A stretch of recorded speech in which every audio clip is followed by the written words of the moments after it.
manifestantes ali também entraram em conflito e houve uma confusão muito grande, parecia realmente um cenário de guerra. Sem violência! Sem violência! Errei na avaliação do primeiro dia das manifestações contra o aumento das passagens em São Paulo. Eu não suporto mais ver o meu país afundando, sendo justamente por esse partido comunista socialista, que é o PT. Patriota verdadeiro, vem pra manifestação, fascistas, não passarão! Não é mais só por causa do diesel não, meus amigos. Não é por tudo. Pessoal, intervenção militar, espalhe-se. Não podemos continuar aceitando que uma pessoa da região dos três poderes continue barbarizando a nossa população. As ruas entraram em ebulição no início da década de 2010. Manifestações eclodiram pelo mundo, do Ocidente ao Oriente Médio. No Brasil, o cenário foi se desenhando até um levante popular que deixou imprensa, governos e partidos completamente desnorteados. Era uma evidência clara de que o establishment estava despreparado para lidar com a situação. Era um sinal de que as antigas respostas seriam insuficientes para aplacar as demandas naquele novíssimo momento nacional. Para entender uma crise chamada Brasil, é preciso entender toda aquela energia. Uma energia que veio tanto da esquerda quanto da direita. Uma energia que transbordou para as ruas quando o país parecia viver um bom momento. Um grito de várias vozes por mais acesso a serviços públicos, por mais representatividade política. Um grito que depois ganhou tons bem diferentes. Longe de uma explicação fácil de causa e consequência para o que veio depois, sociólogos, cientistas políticos, ativistas e jornalistas ainda tentam decifrar que grito foi esse. Eu sou o Conrado Corsaletti e este aqui é o Politiquês, o podcast de política do Nexo.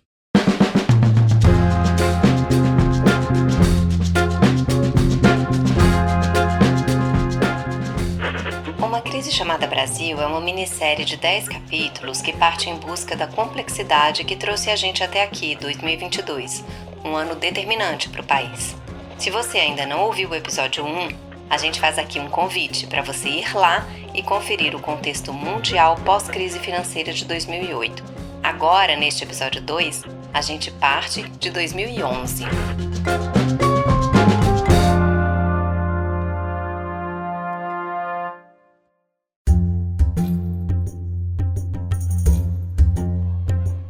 Occupy Wall Street nos Estados Unidos, indignados na Espanha, Primavera Árabe no norte da África e no Oriente Médio. As pessoas foram para as ruas em 2011 por inúmeras razões e em inúmeros contextos, mas com alguns pontos em comum. Busca por mais igualdade econômica e política. Busca por mais representatividade. Em resumo, foi um grito contra o poder constituído, contra um establishment que parecia não atender mais às demandas de uma população inquieta. As manifestações nas várias partes do planeta vinham acompanhadas de uma nova dinâmica digital, em que a comunicação em rede e o uso de celular ampliavam as possibilidades de mobilização e davam protagonismo a uma nova geração, espalhando um sentimento de que estar ali era estar participando de um momento histórico. Ir para a rua se tornou urgente, e esse espírito do tempo também tomou o Brasil.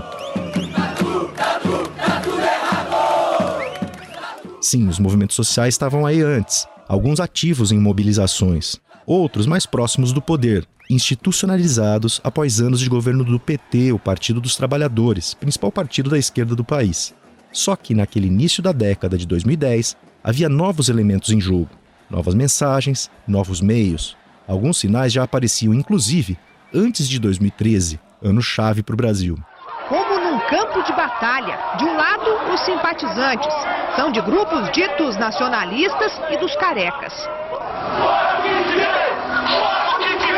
A gente está dando um apoio para o deputado Jair Bolsonaro, porque ele é um deputado que representa a família brasileira e nós temos o direito de apoiar ele. Do outro, estudantes e ativistas do movimento gay e de defesa das minorias. Hoje nós vamos nos manifestar porque nós sabemos que está tendo uma manifestação ilegal aqui, pelo mesmo grupo que atacou os homossexuais na Paulista, que ataca os negros nas periferias, nas esquinas. Ouvi esse trecho de 1 minuto de uma reportagem da TV Gazeta exibida em abril de 2011. É bastante revelador. As pessoas estavam ali no vão do MASP, o Museu de Arte de São Paulo, na Avenida Paulista, a partir de uma organização feita nas redes sociais. Grupos claramente neofascistas, como os carecas, estavam na rua reproduzindo desinformação e defendendo o então deputado Jair Bolsonaro, que na época aparecia com frequência em programas de variedades na TV por causa dos absurdos que costumava dizer em público. Do outro lado do cordão policial, representantes do movimento LGBTI+, do movimento feminista, do movimento negro, além de anarquistas, faziam um contraponto, a partir da defesa de direitos básicos, direitos que estavam ganhando mais visibilidade no debate público, mas ainda eram concretizados a conta-gotas. Eram movimentos sociais alinhados à esquerda, mas que questionavam os governos, inclusive o governo federal do PT, que já tinha passado 8 anos no comando do Brasil com Luiz Inácio Lula da Silva e estava então no novo mandato, com a presidente Dilma Rousseff. Entre as provocações dos dois grupos, quase uma centena de policiais. Um outro ponto desse episódio da Avenida Paulista também é bastante revelador. O cordão policial que separava os dois grupos parecia, já naquele momento, uma prévia da divisão política brasileira de 2022, permeada por falsas equivalências. Ei, usuário, saia do armário! Ei, usuário, saia do armário! Em maio de 2011, um mês depois daquele encontro entre os carecas de viés neofascista e os movimentos sociais no vão do MASP, a Marcha da Maconha, que anualmente pede a legalização da droga, foi fortemente reprimida pela polícia militar, ali na mesma Avenida Paulista. Pessoas foram presas, um fotógrafo foi atingido por bala de borracha. A marcha tinha sido proibida pela justiça, numa tendência de tribunais por todo o país na época. Foi preciso que o Supremo Tribunal Federal garantisse a realização dessas marchas, numa decisão de junho de 2011. Naquele mês, a Marcha da Maconha virou Marcha da Liberdade.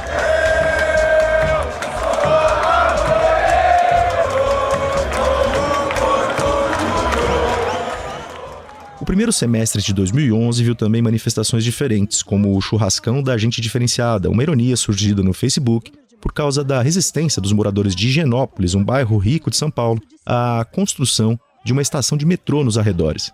Os moradores temiam a chegada de gente diferenciada no bairro, numa referência a pessoas com renda mais baixa. A ironia do Facebook virou um protesto em clima de festa bem-humorada, que reuniu centenas de pessoas.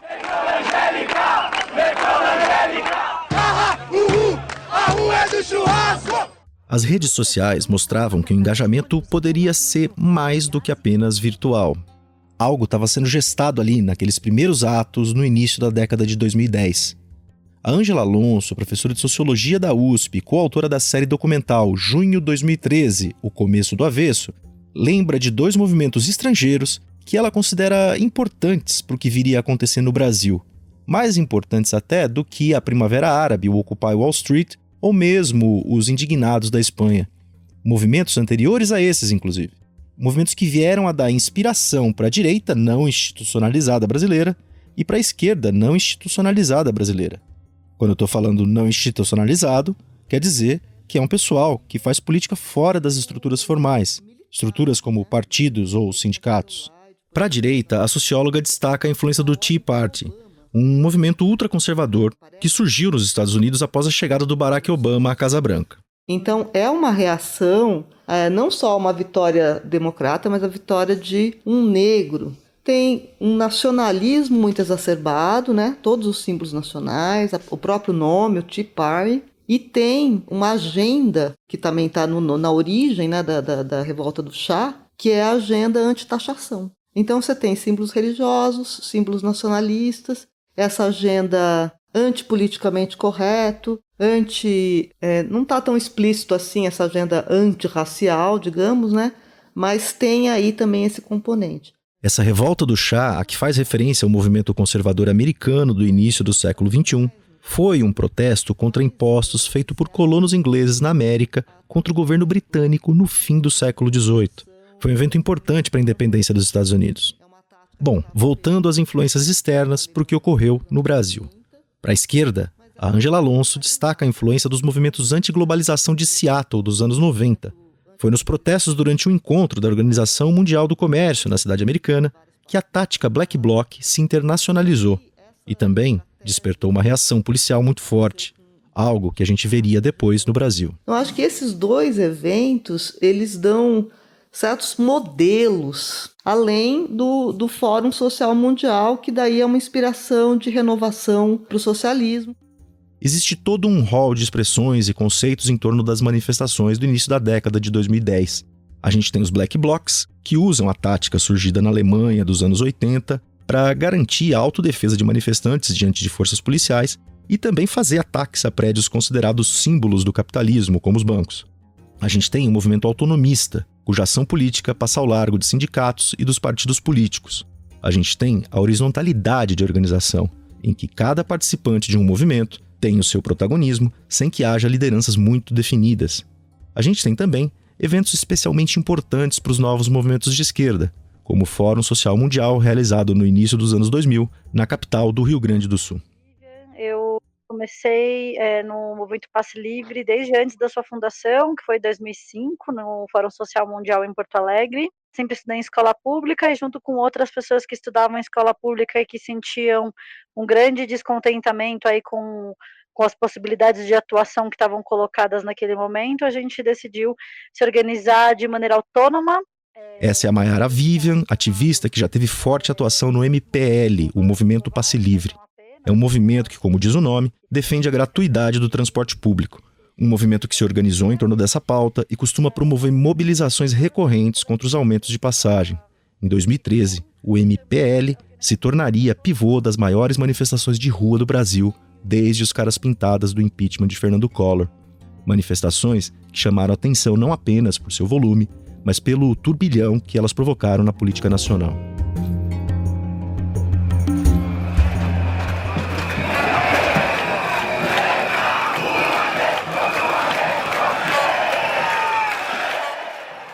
As manifestações de 2013 contra o aumento de tarifas de ônibus começaram em Porto Alegre, passaram por Manaus e Goiânia. Aos poucos, os protestos foram se avolumando em São Paulo e também no Rio, além de outras cidades. O preço do bilhete aumentava no momento em que a inflação no Brasil começava a se elevar. Era a justificativa de boa parte das autoridades para a elevação desses preços, aliás. Em São Paulo, o prefeito Fernando Haddad, do PT, responsável pelo sistema de ônibus, e o governador Geraldo Alckmin, do PSDB, responsável pelo sistema de trens e metrô, estavam em Paris, no início de junho. Da França, o Alckmin disse que interromper o trânsito em vias importantes era caso de polícia, referindo-se aos protestos do movimento Passe Livre. Havia também duras críticas aos black blocs que quebravam vidraças de bancos. Já de volta de Paris, o Haddad disse que não ia dialogar numa situação de violência. Também de volta, o Alckmin chamou os manifestantes de baderneiros. Os dois pareciam irredutíveis quanto ao aumento de 20 centavos que havia sido adotado nas passagens de São Paulo. Havia muitas pessoas se manifestando pacificamente, mas o tom geral das autoridades e da imprensa era de crítica ao movimento Passe Livre, crítica aos bloqueios das vias públicas, à ação dos black blocs e aos grupos que jogavam paus e pedras numa PM que usava bombas de gás e balas de borracha. Cenas de um policial sendo agredido por manifestantes no centro de São Paulo deixaram o clima ainda mais tenso a partir de 11 de junho, uma terça-feira. Eles são a caricatura violenta da caricatura de um socialismo dos anos 50 que a velha esquerda ainda defende aqui. Realmente, esses revoltosos de classe média não valem nem 20 centavos. Assim como o então comentarista da TV Globo Arnaldo Jabor, que você ouviu agora, a imprensa, no geral, foi aumentando o tom contra os manifestantes. Na manhã do dia 13 de junho de 2013, uma quinta-feira, os jornais pediram basta. Na Folha de São Paulo, o editorial começava com o seguinte parágrafo, abre aspas, 8 policiais e um número desconhecido de manifestantes feridos, 87 ônibus danificados, R$100 mil de prejuízos em estações de metrô e milhões de paulistanos reféns do trânsito. Eis o saldo do terceiro protesto do movimento Passe Livre, que se vangloria de parar São Paulo e chega perto demais de consegui-lo, fecha aspas. O jornal O Estado de São Paulo dizia o seguinte em seu editorial, abre aspas, os baderneiros que promovem os protestos ultrapassaram todos os limites. Daqui para frente, ou as autoridades determinam que a polícia haja com maior rigor do que vem fazendo, ou a capital paulista ficará entregue à desordem, o que é inaceitável, fecha aspas. No fim daquela tarde de quinta-feira, 13 de junho, houve mais um protesto. Vamos começar o silêncio. O comando da operação fez um acordo com a liderança que eu também não sei quem é e nem quero saber. E eles falaram que parariam na Roosevelt. Esse era o acordo. Mas não foi cumprido, nós estamos retornando e eu espero que não haja confronto. Esse é um dos oficiais que estavam coordenando a ação da polícia. Pouco depois dessa declaração, a PM partiu para cima dos manifestantes. Usou bombas de gás e balas de borracha numa intensidade ainda maior. O protesto estava na Rua da Consolação tentando chegar à Avenida Paulista quando foi reprimido.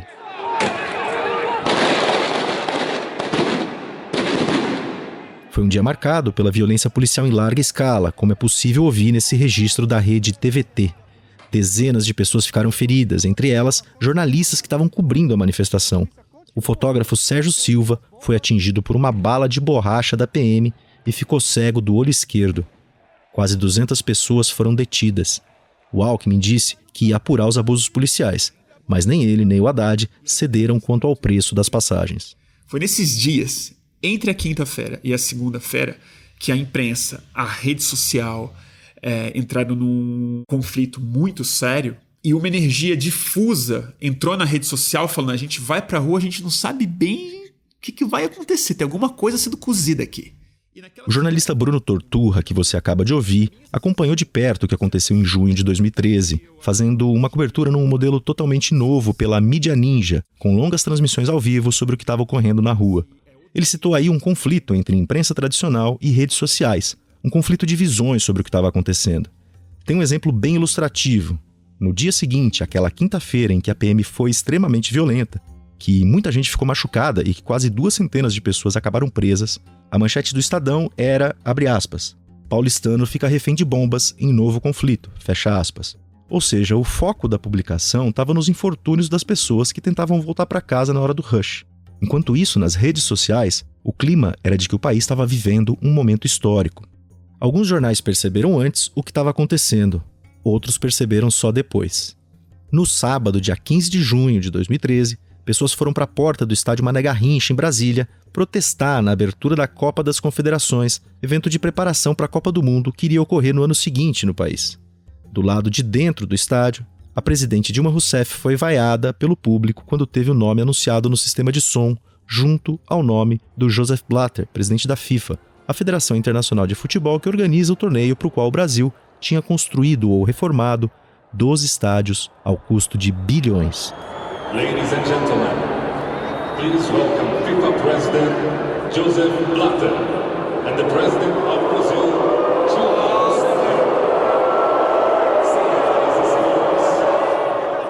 O fato é que a cobertura, a abordagem da imprensa tradicional mudou naqueles dias. Em alguns casos, teve até meia-culpa. Outro dia eu errei. Sim. Errei na avaliação do primeiro dia das manifestações contra o aumento das passagens em São Paulo. Falei na TV sobre o que me pareceu um bando de irresponsáveis fazendo provocações por causa de 20 centavos. Era muito mais que isso, pois eu fiz um erro de avaliação. E essa é a minha autocrítica. Na segunda-feira, 17 de junho de 2013, dia desse comentário do Arnaldo Jabor na rádio CBN, as ruas ficaram repletas de gente. A PM paulista proibiu o uso de balas de borracha. Um novo público apareceu para protestar, agora não mais apenas contra o aumento de 20 centavos na passagem de ônibus paulistana. Apareceu para protestar contra a violência policial, apareceu para reivindicar hospitais padrão FIFA, apareceu para protestar contra a corrupção, apareceu para protestar contra tudo e contra todos. Um novo slogan colou, não é só por 20 centavos. Tava direita, tava gente desavisada, tava anarquista, tava comunista, tava punk, tava classe média, tinha gente reacionária, tinha bandeira do Brasil, tinha saudosista da ditadura militar, tinha família. E se você olhasse as placas das pessoas, os cartazes das pessoas, por isso que a imprensa não conseguia traduzir aquilo. Qual é a demanda? Não é demanda, é uma timeline. Cada um foi com o seu post na mão.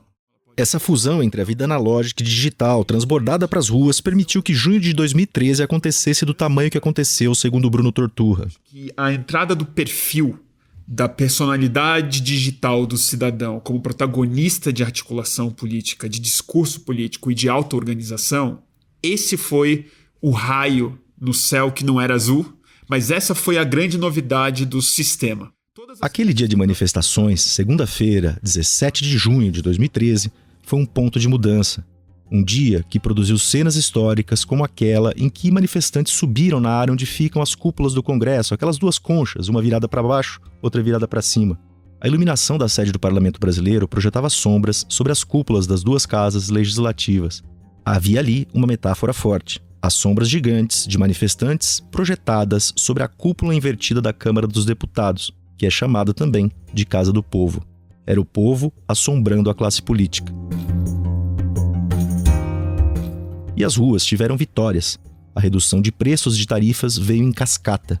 Porto Alegre, Cuiabá, Recife e João Pessoa baixaram o valor. Rio de Janeiro, Aracaju e Belo Horizonte também. Até São Paulo, que se mostrava extremamente resistente, cedeu.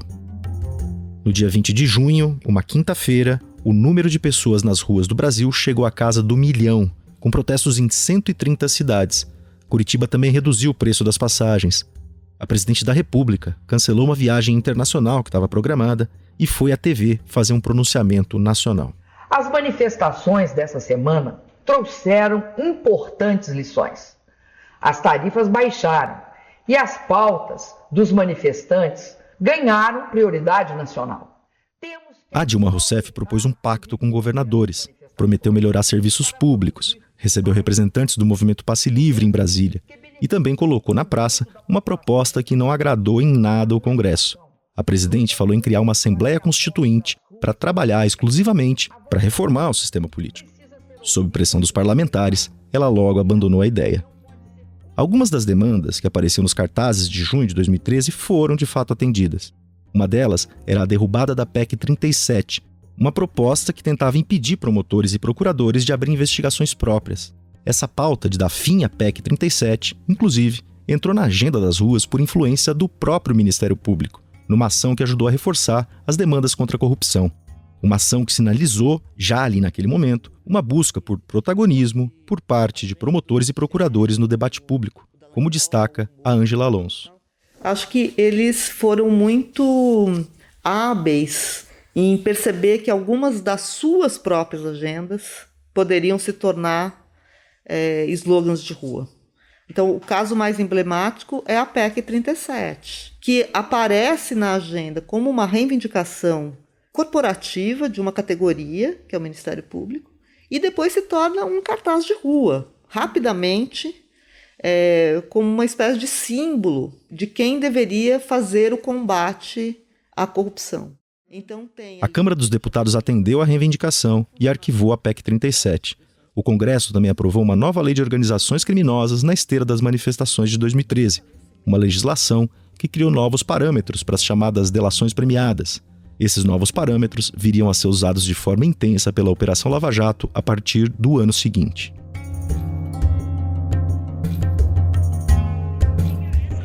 Estava na rua o movimento Passe Livre, estava chamando para barrar a tarifa de transporte público, barrar o aumento de tarifa, pautar tarifa zero na sociedade e construir uma lógica anticapitalista de cidade que tem no transporte público uma ferramenta essencial. Era essa a pauta. E aí, quando as pessoas vão para a rua com cartaz de tomada de Três Pinos e com pautas completamente aleatórias, e eu vi esse cartaz, pelo fim da tomada de Três Pinos, blá, blá, blá. Então, isso já é um resultado de uma leitura midiática que queria desvirtuar as pautas concretas dos movimentos, não só do movimento Passe Livre, dos movimentos do campo democrático progressista, que achava que assim, é carnaval, vamos pra rua, sabe, careta. Isso não é a nossa estratégia. A Mayara Vivian descreve um mal-estar que foi se criando com o desenrolar das manifestações, com uma crítica especial ao papel da imprensa. O Bruno Torturra vê uma presença maior de um público de classe média nas manifestações como um dos motivos da virada no tom da cobertura da mídia tradicional, e aponta outros motivos também. Muita gente viu como uma oportunidade de fragilizar o governo Dilma. Achou um viés novo, forte, com muita energia em campo, para responsabilizar o governo por essa insatisfação popular ampla. Mas eu acho que teve uma virada, mas a essência se manteve, que era o seguinte: isso pode, mas os autonomistas não podem. O Black Bloc não pode. E a gente esquece também, mas o Black Bloc, durante os 2 meses, foi tratado como uma Al-Qaeda no Brasil. A violência policial contra os manifestantes em São Paulo é apontada de maneira recorrente como um dos fatores da virada do tom da imprensa. Ângela Alonso, da USP, também cita esse ponto e reforça a tentativa de correção de rota por causa da influência das redes, que estavam contando outra história ali nas transmissões ao vivo da rua, por celular. Transmissões que eram possíveis por causa do 4G. As mídias tradicionais tiveram que também correr atrás do prejuízo, inclusive do ponto de vista das linguagens, né? Da dificuldade de cobrir em tempo real com o mesmo dinamismo, e até assim com charme de um certo amadorismo que na época se propagou. Se você for ver agora aqueles vídeos, eles são muito monótonos. Horas cobrindo uma manifestação em que acontece sistematicamente a mesma coisa. Mas na época tinha um clima nervoso, né, que difundiu aquilo. O jornalista Reinaldo Azevedo, colunista do jornal Folha de São Paulo, tinha um blog na Veja em 2013.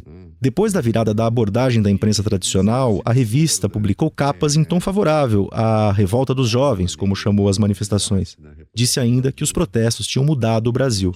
Mas o Reinaldo Azevedo não mudou de tom. Continuou um forte crítico de 2013 e ainda continua. Mas qual era o malaise, qual era o mal-estar de 2013? Bom, teria de perguntar para aquela gente qual era. O que eu sei é que em 2013, por exemplo, a renda do trabalho estava no topo no Brasil. O desemprego, numa leitura muito ampliada, chegava no máximo a 7%. Assim, a crise já havia começado. Erros de operação de política econômica já começavam a cobrar seu preço, mas não haviam ainda chegado ao povo. Não haviam chegado ao povo ainda. Então, o tal do socialismo da catraca de 2013... aquilo teve um preço gigantesco, porque abriu as comportas também. Os governos ficaram atarantados. A Dilma ficou, o Haddad ficou, o Alckmin ficou, independia de partido, porque nem sequer dava para saber direito o que é que se queria.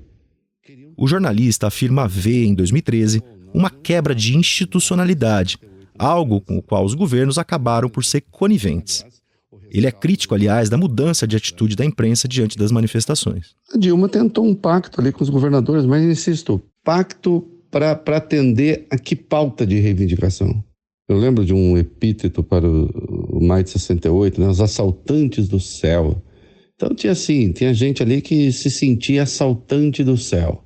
E tiveram, sim, infelizmente, o apoio e a compreensão da imprensa, inclusive com os atos violentos. Amigos meus, gente que eu conheço, acabou escrevendo coisas simpáticas. Aquela balbúrdia antidemocrática, fascistoide, perigosa e que deu na porcaria que deu. O meu juízo sobre 2013 é o pior possível, não mudei uma vírgula. A rigor, eu fiquei ainda mais severo com toda aquela porcaria que aconteceu. E eu me lembro de conhecidos de direita que me diziam: Reinaldo, deixa pra lá, quem está se danando é a Dilma. Eu dizia: não, quem está se danando são as instituições. E estavam, e se danaram, e deu no que deu.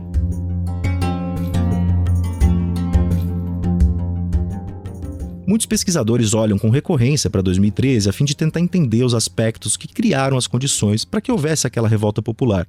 A inflação estava em alta, mas o desemprego era baixo. O número de famílias endividadas crescia, mas a inadimplência continuava estável.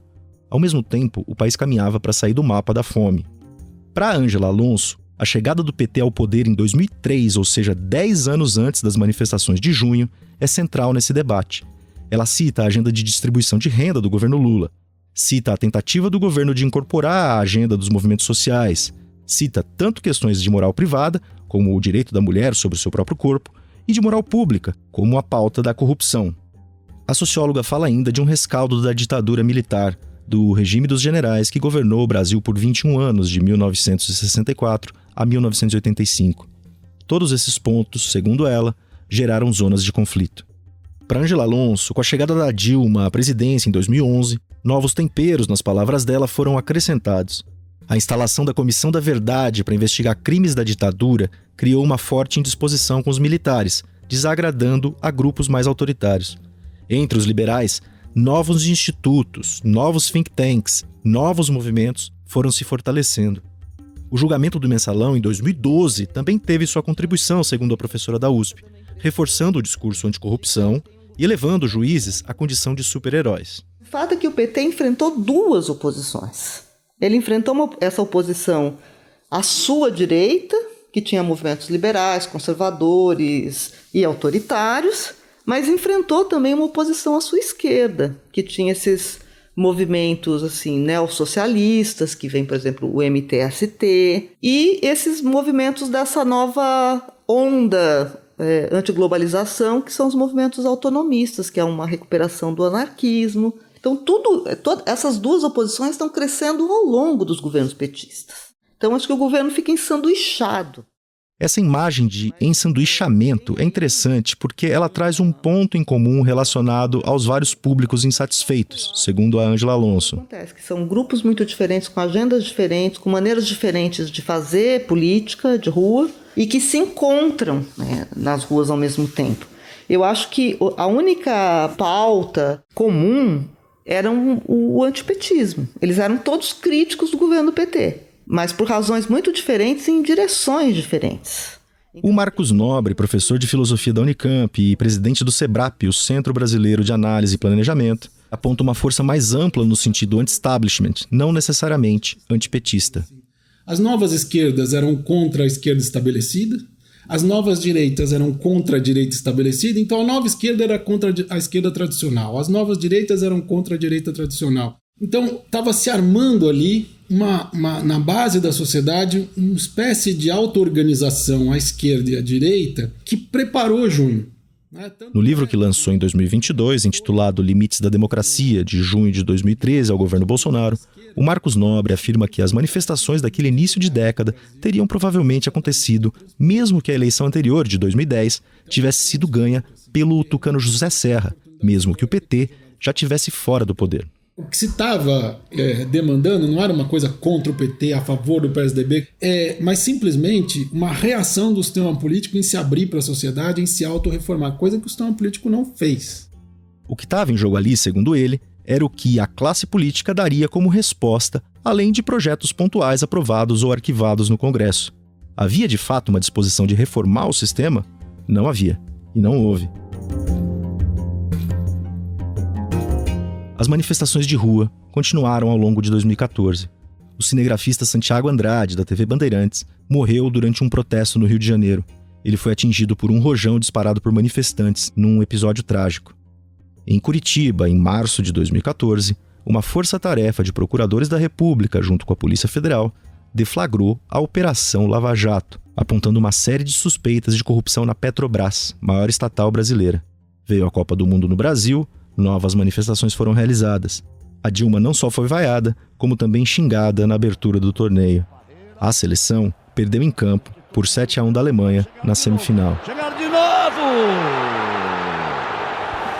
Chegaram de novo um gol da Alemanha! Perdeu inteiramente o controle do jogo o time brasileiro. E, apesar de todo o desgaste, a primeira mulher a ser eleita presidente do Brasil foi reeleita naquele ano. A disputa foi apertadíssima e expôs um país polarizado. O derrotado Aécio Neves, do PSDB, pediu uma auditoria nas urnas eletrônicas com base em boatos da internet. O segundo mandato da Dilma mal tinha começado em 2015 e as ruas voltaram a encher de novo. Mais do que isso, o número de pessoas protestando era bem maior.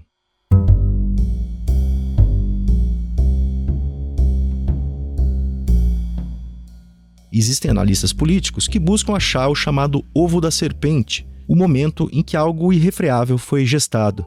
Mas muitos analistas também alertam para o risco de uma falácia, que é a lógica do depois disso, logo, por causa disso. A Mayara Vivian, ativista que participou intensamente das manifestações de 2013 com o movimento Passe Livre, rechaça a ideia de que o que aconteceu em junho acabou levando à ascensão da extrema-direita brasileira. Se a gente joga a luz para os cartazes de tomada de Três Pinos, para os conservadores que se infiltraram na manifestação, se a gente joga a luz porque esse núcleo duro bolsonarista e as merdas que essa galera faz, a gente está matando duas vezes a luta. Porque eu sinto que tem setores da nossa sociedade que eles estão muito mais preocupados em culpabilizar os movimentos sociais mais radicalizados pelo ascenso da direita, o que é irresponsável, do que construir uma esquerda forte, construir um movimento progressista forte que construa uma sociedade igualitária.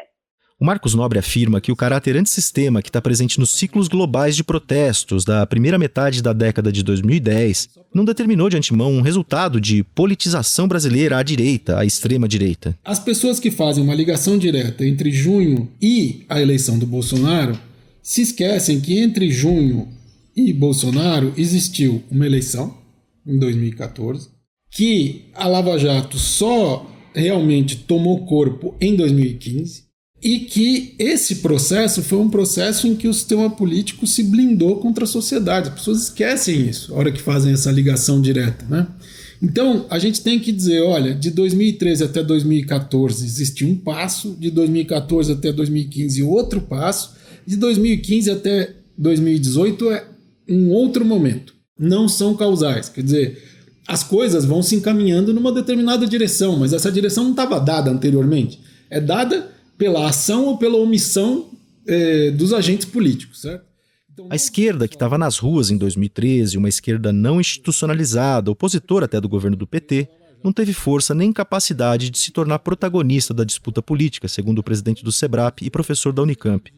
Já a direita não institucionalizada, dos liberais aos autoritários, notou nas manifestações de rua uma oportunidade de confrontar diretamente o sistema político. Porque você tem um esvaziamento dos movimentos mais da esquerda, mais progressistas, tanto a esquerda clássica como os movimentos mais novos, mais horizontais, e um empoderamento dos grupos mais à direita que estavam já nas ruas também em 2013, justamente por a evolução dos eventos que aconteceu depois, né? Então, essa é Esther Solano, socióloga e professora da Unifesp.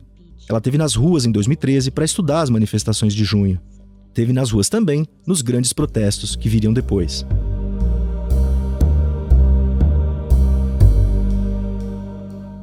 Em 2015, primeiro ano do segundo mandato da Dilma, a Esther Solano voltou para a rua para acompanhar as novas manifestações. A presidente da República era o alvo principal. Ouça um trecho de uma entrevista gravada na Avenida Paulista pela revista Época. A gente não votou nela, né? Mas até a classe mais simples, apesar dela falar que isso é coisa de elite, né? Isso aqui, tá todo mundo revoltado. Eu tenho funcionários meus que estão aqui hoje. A Esther Solano aponta 3 camadas de motivações nessa nova mobilização de rua. A primeira, que ela chama de mais superficial, é a insatisfação com o governo, com a crise econômica. Uma mobilização pelo impeachment que foi operada por novos grupos como o MBL, o Movimento Brasil Livre, o Vem Pra Rua e o Revoltados Online. O interessante dos nomes desses grupos é que todos eles se apropriam de alguma forma da simbologia de junho de 2013. O MBL é uma corruptela do MPL. O Vem Pra Rua pega um grito, um apelo recorrente dos protestos anteriores. E o Revoltados Online, que reunia uma extrema-direita nervosa, põe a digitalização do processo de organização política no próprio nome. Já a segunda camada citada pela Esther Solano passa, de acordo com ela, por uma questão de classe social, uma espécie de mal-estar de grupos de renda mais alta com a mobilidade social dos mais pobres. Naquelas manifestações em São Paulo se via um discurso sempre muito branco, muito patriarcal, heteronormativo e um discurso, nas palavras dela, fundamentalmente anti-igualitário. E a terceira camada é a camada antissistêmica, algo que já estava presente em 2013. As manifestações de 2015 se caracterizam, sobretudo, por uma organização bem articulada pelos novos movimentos políticos. A Ângela Alonso chama atenção para esse aspecto. Uma grande manifestação desse campo patriota, que é muito bem organizado do ponto de vista logístico. Então, se você for olhar desde lá atrás, eles são muito ágeis no uso das mídias eletrônicas.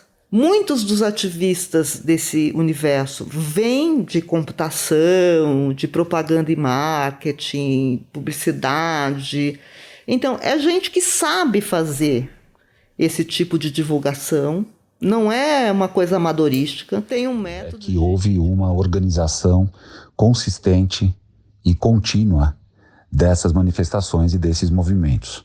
O Vem Pra Rua tinha, ainda tem, mas é que eu falo muito mais historicamente daquela época, um time altamente competente de profissionais liberais, executivos, empresários, donas de casa.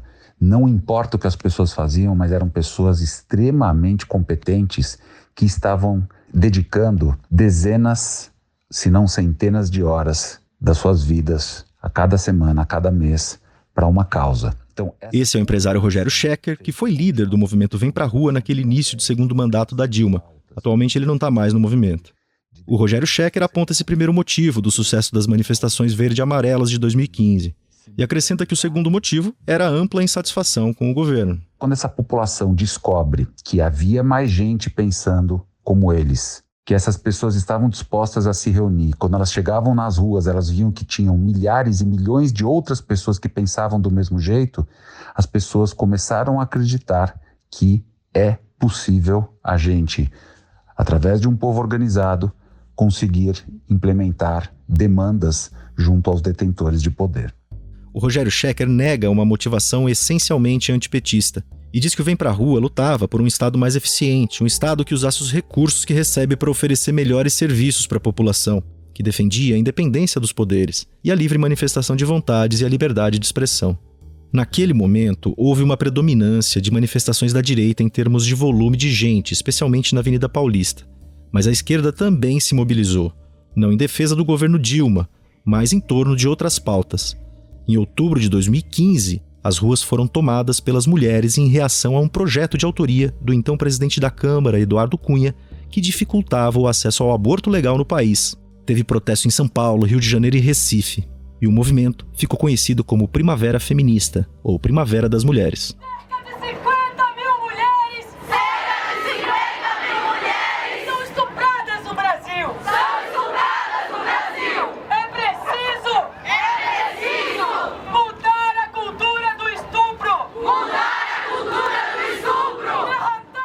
Também no final daquele ano, estudantes secundaristas ocuparam mais de 200 colégios em São Paulo para protestar contra a reorganização do ensino no Estado, uma reorganização que previa o fechamento de escolas. A Mayara Vivian fala aqui sobre esse período. Tudo porque a gente não se encaixou no conceito de bom militante, né, que a imprensa construiu em 2013. Eu acho que foi um conceito fundamental, essa divisão entre o vândalo e o bom manifestante, foi a chave para a direita conseguir se apropriar desses processos também. Porque que é o bom... O aspecto do bom militante, citado pela Mayara Vivian, começou a aparecer em 2015, especialmente na boa relação de quem ia para a rua com a polícia. A direita tinha uma vantagem, eles tinham uma tela em branco para fazer. Eles podiam criar novas formas de manifestação. E a forma que eles criaram é muito mais inclusiva e, ouso dizer, assim, muito mais divertida do que as de esquerda. E isso fez com que a rua para esses caras se tornasse algo excitante. O Bruno Torturra, que você ouviu agora, fala aqui sobre as diferenças das manifestações da esquerda e da direita. A esquerda marcha. Quando você marcha, você olha as costas do seu companheiro. Você fica parado no mesmo lugar, só que você anda junto com as pessoas. Então você está se movimentando relativo à rua, mas não em relativo às pessoas. Você vê as costas da outra pessoa. Eles não marcham. Eles marcam na Paulista e na Paulista eles ficam. Aí o que vira? Vira um parque. E aí tinha um outro componente, que é essa manifestação é a mais segura do Brasil. Porque a polícia está fazendo escolta para você. Está montando stand para você fazer selfie com a polícia. Então é um passeio de família. E aí os grupos de Zap começaram a se organizar como pequenos coletivos que vão nas manifestações se encontrar finalmente. Porque as pessoas não se conhecem, elas são perfis. Aí a Paulista vira o quê? O ponto de encontro. É ali que você realiza uma vida digital intensa durante a sua semana, o seu mês.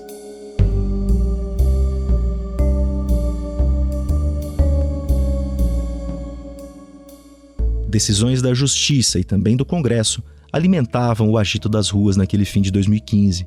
A prisão do senador petista Delcídio do Amaral, que era o líder do governo, e um pedido de impeachment aceito pelo Eduardo Cunha, presidente da Câmara, agravaram a situação da Dilma Rousseff.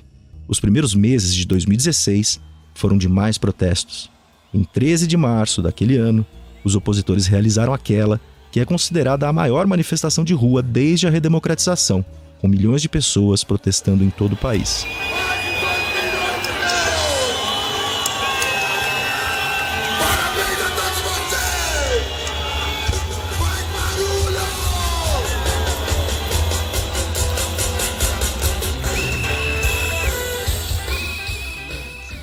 Você tem, por um lado, evidentemente, uma insatisfação com a crise econômica, que é o estopim, né, que acelera as coisas, né?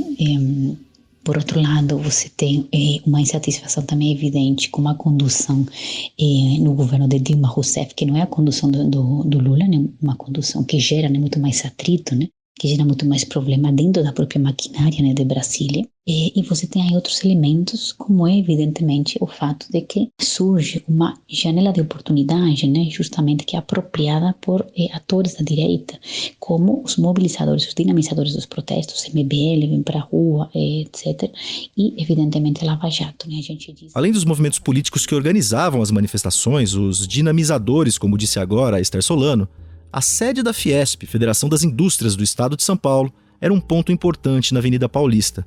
Além de inflar um pato amarelo gigante por causa da campanha contra os impostos em que os empresários diziam "não vou pagar o pato", a Fiesp chegou a servir filé mignon a pessoas pró-impeachment que acampavam ali ao redor. A entidade também garantia banheiros para os manifestantes que ficavam ou passavam na frente da sua sede. Os partidos de oposição, como o PSDB, também tentavam se aproximar das manifestações. O PMDB, que era aliado do governo Dilma, mas que depois passou a articular o impeachment para que o vice Michel Temer chegasse ao poder, também estava de olho nessa aliança com os novos movimentos da direita.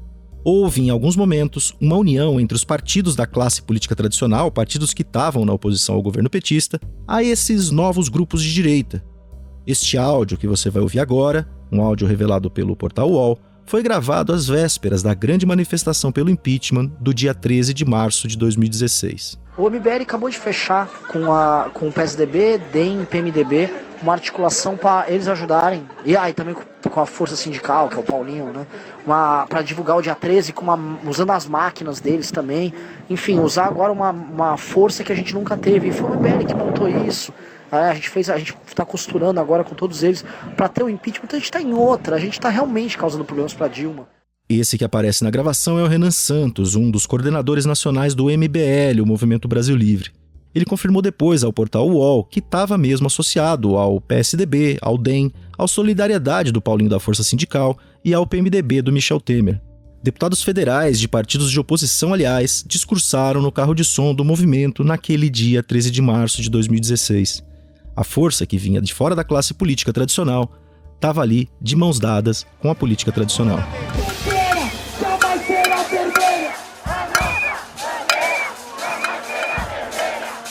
Não é que eu voto no PSB, eu voto contra o PT. O PT é o partido mais corrupto que existe na história mundial.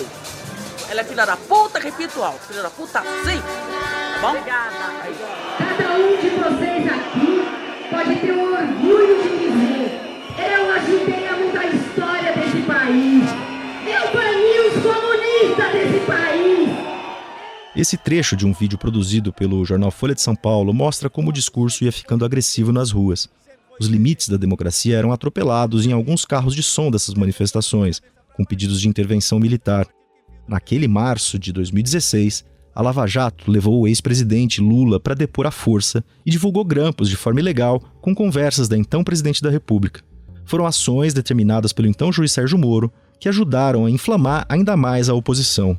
O Moro, aliás, vinha sendo tratado como super-herói nas manifestações de rua.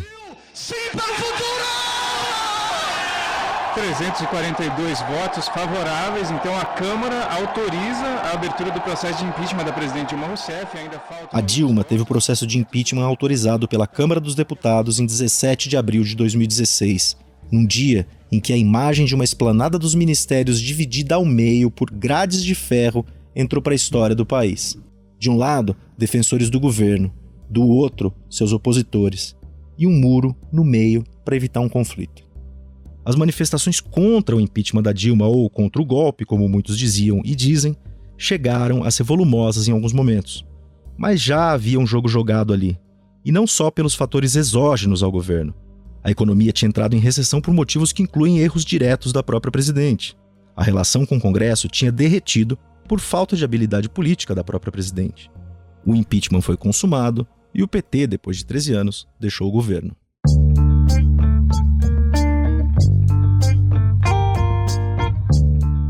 Depois do impeachment, com a chegada do vice Michel Temer ao poder, partidos de esquerda, sindicatos e movimentos sociais tentaram se reorganizar. Houve protestos pedindo fora Temer que se espalharam pelo Brasil. Os atos eram organizados pelas frentes Brasil Popular e Povo Sem Medo. Tinha participação do MTST, o Movimento do Sem Teto, da Central de Movimentos Populares, da CUT, a Central Única dos Trabalhadores, entre outros grupos. E os movimentos de direita também continuavam mobilizados naquele momento. Em dezembro de 2016, por exemplo, centenas de cidades brasileiras tiveram manifestações contra a corrupção e a favor da Operação Lava Jato. Ali ninguém tinha interesse em atacar o vice que virou presidente. Tanto o Vem Pra Rua quanto o MBL, o Movimento Brasil Livre, dois dos principais grupos que convocaram as manifestações, apoiavam fortemente as medidas do governo. O alvo dos manifestantes eram figuras específicas do Congresso. E o então juiz Sérgio Moro, da Lava Jato, foi mais uma vez comemorado nas ruas, e o Moro passou a agradecer publicamente o apoio que recebia. Em 2017, denúncias de corrupção atingiram o Temer, no caso JBS, e atingiram também o principal líder do PSDB na época, o senador Aécio Neves. Assim que foram divulgadas as primeiras informações sobre a delação da JBS, começaram algumas manifestações pelo país. Em Brasília, teve panelaço em vários bairros. O escândalo motivou panelaços, como você ouviu agora numa reportagem da TV Record. Houve também novas manifestações de rua. Mas no Congresso, a classe política parecia bem afinada. Havia uma tentativa de reorganização em torno do governo Temer e de sua agenda, baseada em duas medidas principais: o teto de gastos e a reforma trabalhista. A economia brasileira saiu da recessão. A Câmara dos Deputados barrou as denúncias criminais apresentadas contra o então presidente. O Senado, por sua vez, poupou Aécio do afastamento. Só que a força antissistêmica, a força anti-establishment que tinha emergido anos antes, não estava totalmente dissipada.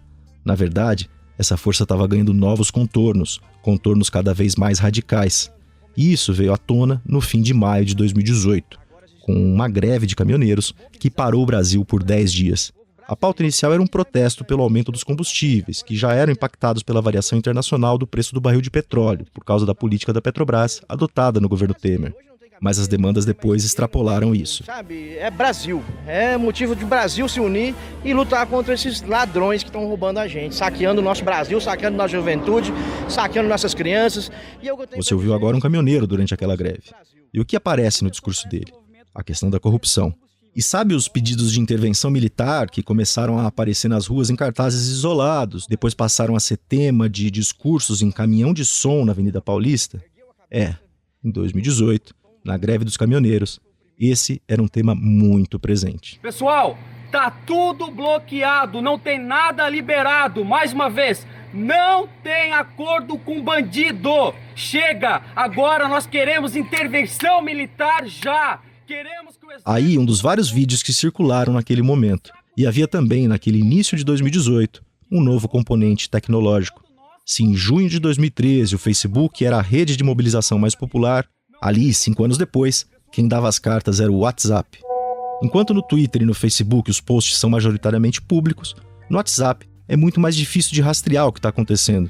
A conversa vai se propagando pelos celulares, pelos grupos, de forma difusa. Uma nova potência de comunicação surgia ali.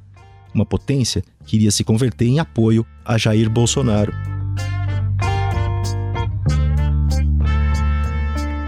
Amanhã eu acordei e ecoava. Ele não, amanhã. Os adversários, liderados pelas mulheres, ainda tentaram se mobilizar em torno do slogan Ele Não, alertando para o autoritarismo, para os ataques machistas e para as recorrentes investidas contra minorias daquele político que tinha sido capitão do exército e passado quase 30 anos no Congresso. Mas o movimento não conseguiu parar a onda de extrema-direita concretizada nas urnas em outubro de 2018. O Jair Bolsonaro se tornou o novo presidente do Brasil. Às 7h21 da noite deste domingo, chega a informação de que Jair Bolsonaro está eleito presidente da República. Muitos representantes dos movimentos que atuaram pelo impeachment da Dilma se institucionalizaram nas eleições de 2018, elegendo representantes tanto para o Congresso em Brasília, quanto para as assembleias legislativas nos estados. Eles chegaram lá na onda de extrema-direita que elegeu o Bolsonaro. Alguns permaneceram fiéis ao novo presidente. Outros, com o tempo, foram se descolando do governo.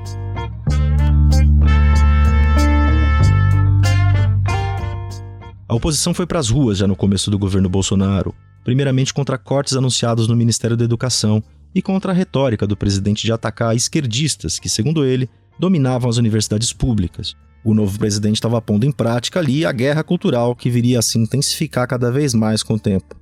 Aí, em 2020, o mundo entrou em estado de pandemia por causa da Covid-19.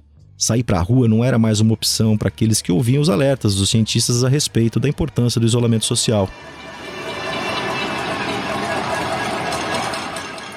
Muita gente bateu panela a cada pronunciamento de TV do presidente, a cada declaração negacionista durante a tragédia sanitária que se desenhava.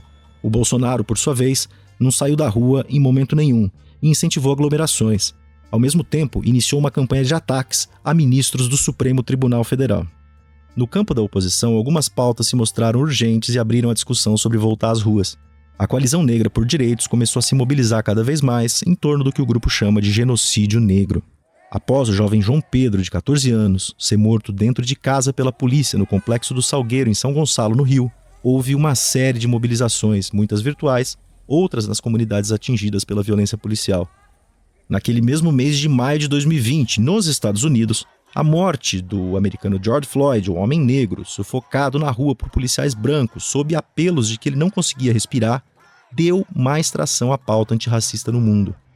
No fim do mês, aqui no Brasil, torcidas organizadas de times de futebol se uniram para fazer manifestações em contraponto aos atos de bolsonaristas que pediam intervenção militar e atacavam o Supremo, atos que tinham a presença do próprio presidente da República.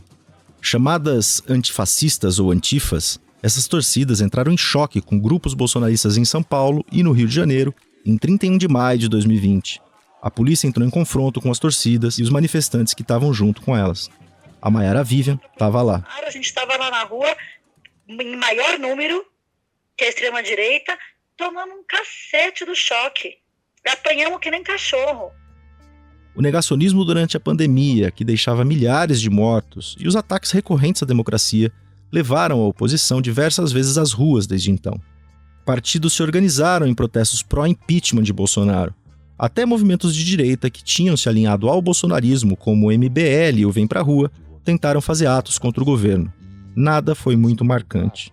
A gente teve uma aliança do governo federal com o Congresso, com o Centrão, com o objetivo muito claro de que o Centrão, formando maioria, não votasse no impeachment.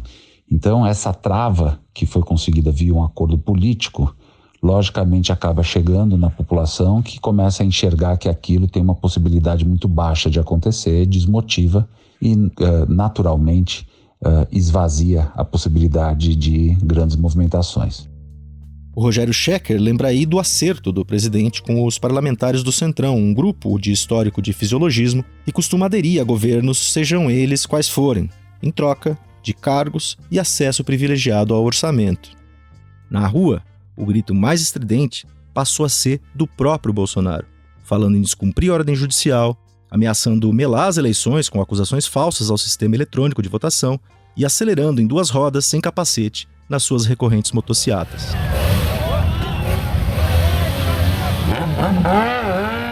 Um presidente que, ao não cumprir a lei de trânsito, reforça uma imagem de outsider, mesmo tendo absorvido em seu governo o que há de mais tradicional na política brasileira. Bolsonaro, ainda em 2022, se agarra à ideia antissistêmica, anti-establishment, uma ideia que se expandiu pelo mundo no início da década de 2010 e que estimulou um grande levante popular no Brasil de 2013. Um levante para o qual a resposta mais fácil, mais inteligível, acabou vindo não da classe política, e sim de parte dos integrantes do Ministério Público e da Justiça. Segundo essa resposta de fácil entendimento, o problema principal do Brasil era a corrupção. Mais do que uma operação, a Lava Jato apareceu como uma plataforma política. Uma plataforma política que tinha uma agenda legislativa e que foi fortemente abraçada pelos movimentos de direita e extrema-direita que ajudaram a derrubar a Dilma e a levar Bolsonaro ao poder. Mas essa resposta lavajatista, simples e direta, era mesmo a resposta correta? Quais os limites da justiça ao tentar acabar com a impunidade e assim responder a um dos anseios que apareciam no grito das ruas? E, afinal, que grito era esse mesmo?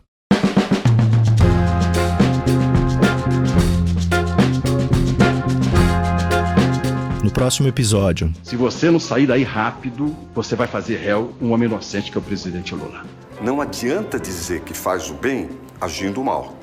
Eu falo isso porque São Paulo e o Brasil estão vendo o Supremo Tribunal Federal julgar o mensalão. O patriarca do grupo Odebrecht disse hoje que sempre existiu Caixa 2 na construtora para doações de campanhas eleitorais. O conjunto de evidências e de contexto que nos fazem concluir, para além de qualquer dúvida razoável, que Lula foi o comandante do esquema criminoso descoberto pela Lava Jato. O julgamento do mensalão no Supremo condenou a cúpula do partido do governo e depois veio a Lava Jato para desvendar um mega esquema de corrupção na maior estatal do país. O que era aquela operação que agia à torto e à direito? É o que o episódio 3 da minissérie Uma Crise Chamada Brasil vai tentar responder. Se você quer entender de um jeito claro e equilibrado o que é essa crise chamada Brasil, fica de ouvido no feed do Politiquês, o podcast de política do Nexo. Porque sim, o Politiquês está de volta. Eu, Conrado Corsaletti, estou no roteiro, na produção e na coordenação geral. A Malu Delgado está na edição, na produção e na reportagem. A Beatriz Gatti está na produção. O Roberto Soares está na edição de áudio. A Rafaela Ranzani está na direção de arte. O Quito Franceschi está na coordenação de marketing e distribuição. A Marina Menezes está na coordenação de relações institucionais. E a Paula Miralha está na direção geral. A gente espera você na quarta que vem. Bom dia, boa tarde, boa noite.